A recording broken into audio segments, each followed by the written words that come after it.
I'm on strike because I feel it is unfair that new drivers are not getting the same pay as me, and this is what's causing wages to be driven downwards because companies are eager to make more profit out of having cheaper drivers and making them work just as long hours as us.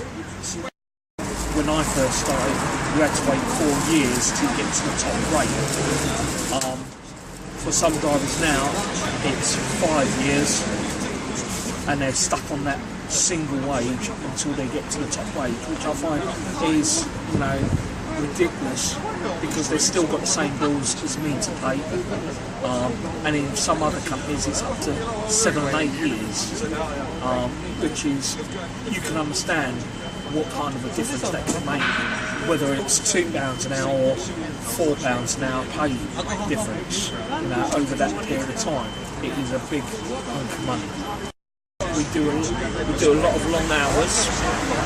In some cases, some passengers may even see us at the start of our day, and then we're still picking them up, taking them home, and we haven't even gone home.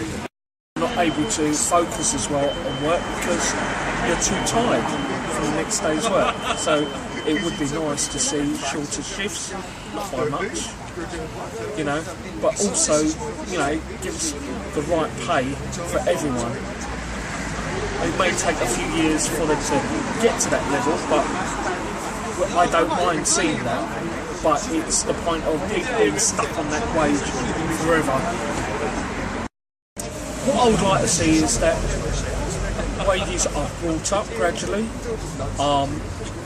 I do not want to see top drivers lose their wage an hour. I'd like to see conditions as well as terms, as in enhancements of Sunday working or unsocial hours, because we no longer get unsocial hours. Some companies do pay it still, some companies don't. Possibly the long run is that you may have less accidents on the road. Because I don't know how much it is in the sense that we can quantify how many people are actually having accidents due to tiredness. I'm sure there is quite a few, but no one's willing to say what it is. Everyone's cutting everything and expecting the same performance, and you can't get that. And luckily, because of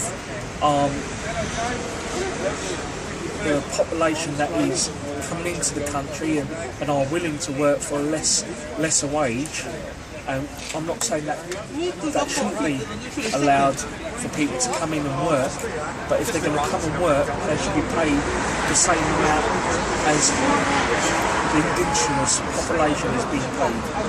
We shouldn't be undercutting just because we know we can take advantage of other people.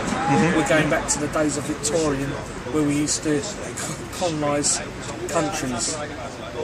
If you look at the wages now in our company, from a new driver to someone like me, it's up to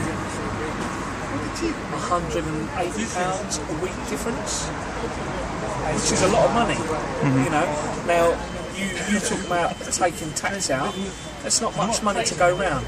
You look at how much rents are, mortgages are, money doesn't go as far as it used to. Because people are suffering, people are suffering to put food on their plates, heat their houses, light their houses, just the basic necessities. No, I don't think they do. The problem is, too many politicians are shareholders in bus companies and utilities, and they will never give up that. If they give up that, that's a big share of their income gone. So, it's in their interest to keep the companies privatised and allow us, the workers, to work hard for our money and we're working very hard for the money that we're getting, and they're just sitting there and just reaping the benefits. And then every time that they see their profits go down, let's cut the wages a bit more, make them work a bit longer, and that's in every industry. Look at the NHS. You know, it's everywhere you go. Everyone's having to work harder and longer, and the people that are getting the money, they're just keeping it to themselves and saying, yeah, we give you a tax break here and there. It's, you know, what's 3 pence a week? You know, it's not much. So I think